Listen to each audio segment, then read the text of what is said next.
Muito bom ter você aqui. Seja bem-vindo. Psicografias e relatos espirituais. Gratidão pela sua companhia e inscrição no canal. Se o conteúdo lhe agrada, comente, compartilhe e deixe o seu gostei. Ajude-me a levar conforto e conhecimento do mundo espiritual a outras pessoas. Divulgar o Espiritismo também é um ato de amor ao próximo. Do livro Depois da Vida, psicografado pelo médium Divaldo Franco, relato do espírito de Albertina Gutierrez. Há menos de 2 anos, nesta cidade, eu me libertei do corpo em circunstâncias muito especiais. Fui mãe e esposa devotada. A minha vida, porém, nos últimos 15 anos, esteve assinalada por uma enfermidade soez, que me roubava diariamente as energias, sem consumir-me a existência.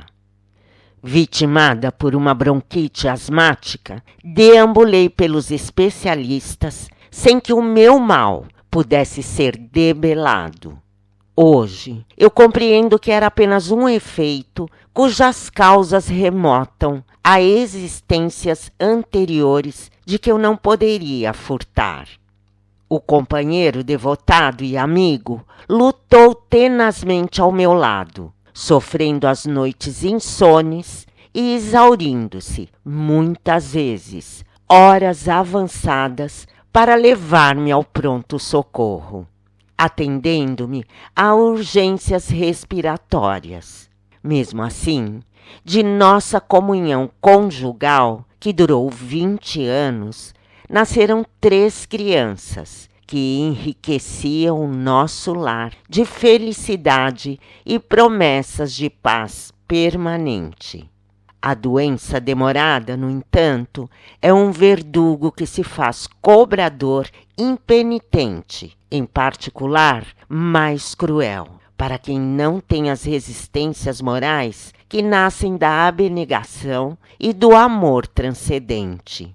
O tempo fez que o cansaço lentamente se apoderasse do companheiro, que já não conseguia ocultar o mal-estar que o assaltava diante das minhas crises contínuas, a se amildarem à proporção que os recursos médicos se tornavam ineficazes.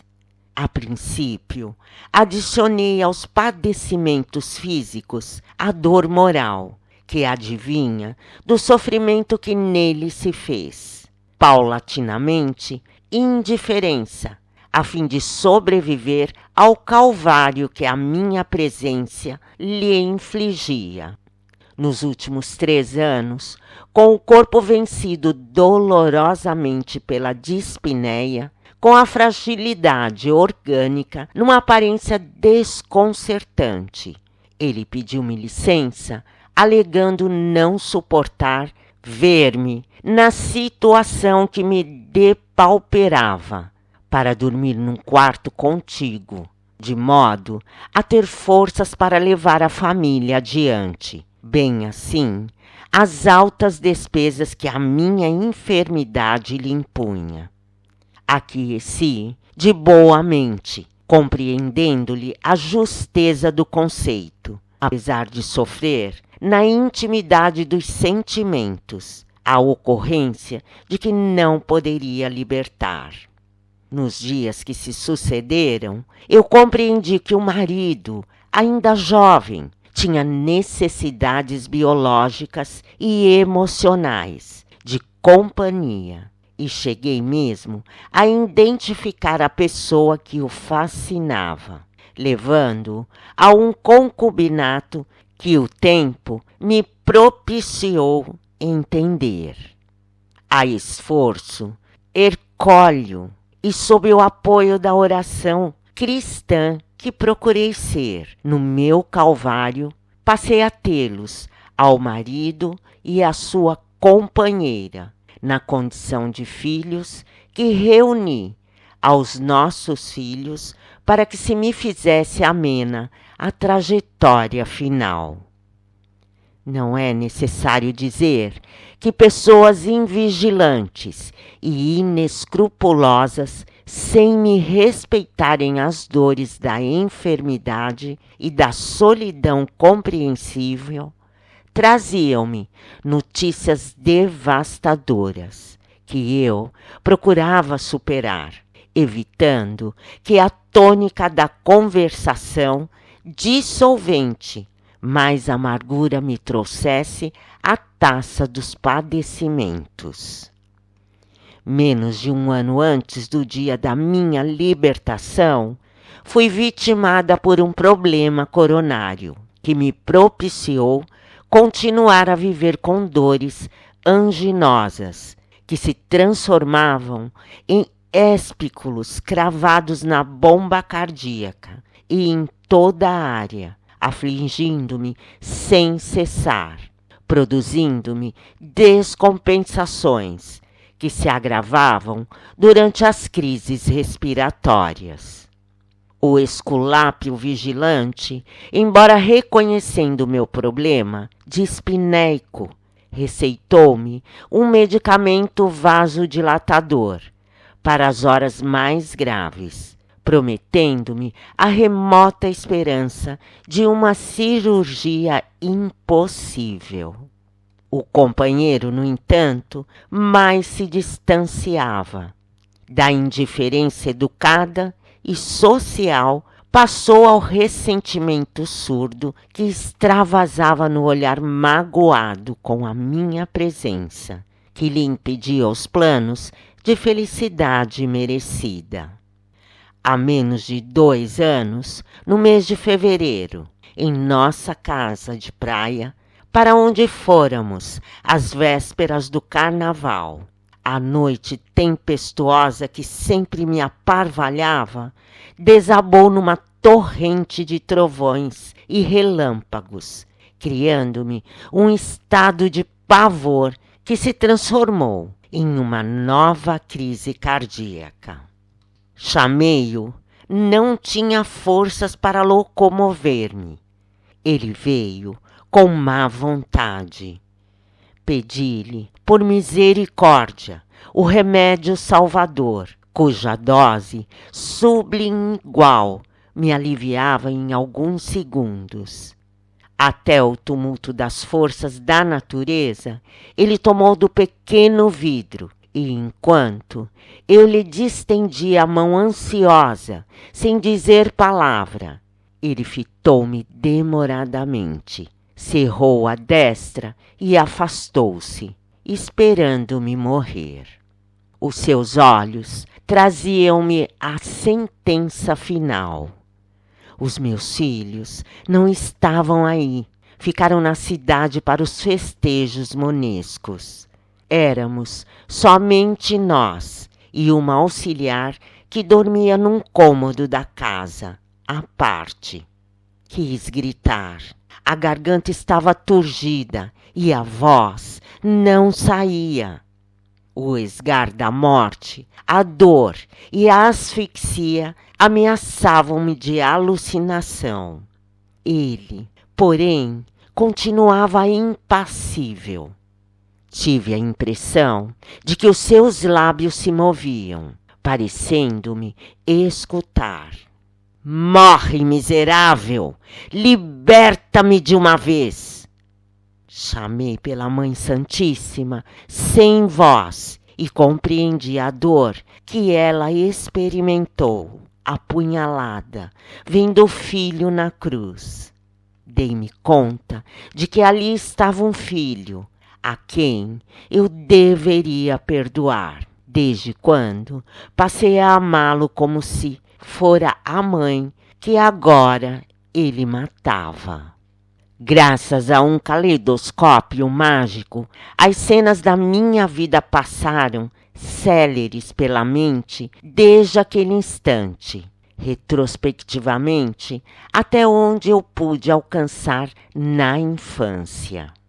Uma dor mais violenta, qual se uma mão de ferro fechada se abrisse dentro do peito, rasgando-me todas as carnes, e um desmaio foram a minha libertação. Despertei no além, mágoa nenhuma, somente saudade e dor. Quando me assoerei dos acontecimentos, sob a misericordiosa proteção dos benfeitores espirituais, que não nos abandonam jamais, ele se houvera consorciado com a irmã, quem me deveria substituir. 9 meses depois, tive permissão de visitá-los. Aparentavam felicidade. Meus 2 filhos mais velhos, de 19 e 17 anos, haviam saído do lar por dificuldades de compreensão com a madrasta e com o pai. O meu filhinho de 10 anos fora encaminhado para as mãos abnegadas de mamãe. A nova esposa esperava uma criança. Ela é mais jovem do que ele 15 anos e tudo eram alegrias. Passei a pedir a Deus que me concedesse forças para os amar e compreender. À medida que a gestação se desenvolvia, um certo tipo de psicose começou a afetá-la. Mesmo porque o filhinho é um antigo adversário de ambos, que recomeça a jornada. Após o parto, o problema se agravou e a pobre amiga, vitimada por um tipo de psicose maníaco-depressiva, atormenta-se e atormenta-o. Orientado por pessoas generosas a recorrer à ajuda do espiritismo, ele buscou recentemente um núcleo que ostenta a bandeira de caridade cristã, ou assim pretende. E na entrevista a respeito da companheira doente, informaram-lhe que era a primeira esposa que a persegue, insatisfeita com o consórcio. Sem dar-se conta, o informante de que eu fora assassinada pela invigilância dele e pela indiferença dela, enquanto eu amava-os e amo-os. A verdade, porém, é que sem ter um correto conhecimento desta doutrina de consolo e de liberdade, mas me conhecendo e sabendo quanto o amei, ele não pôde compreender que isso fosse verdade. Caminha agora, aturdido, para um drama de consciência, acreditando ser o seu atual sofrimento um castigo divino como efeito do crime que praticou. Ó irmãos da caridade, quantos dramas e crimes ocultos aos olhos humanos que a humana justiça jamais alcançará. Pedi ao Senhor, por misericórdia, que me permita auxiliá-los no transe que experimentam, porque a lei de Deus é de amor e de perdão, especialmente agora que eu sei não haver sido vítima de um atentado imerecido, mas que a lei se cumpriu, embora os desígnios divinos não necessitem das interferências humanas. Quando aconselhardes sob a inspiração augusta do Senhor, tende cuidado para não acusardes. Vigiai para não perturbardes mais os que se desgovernam. Tende atenção em vossas palavras, buscando edificar sempre e sempre, sem tomar parte prioritária nos dramas que vos sejam apresentados.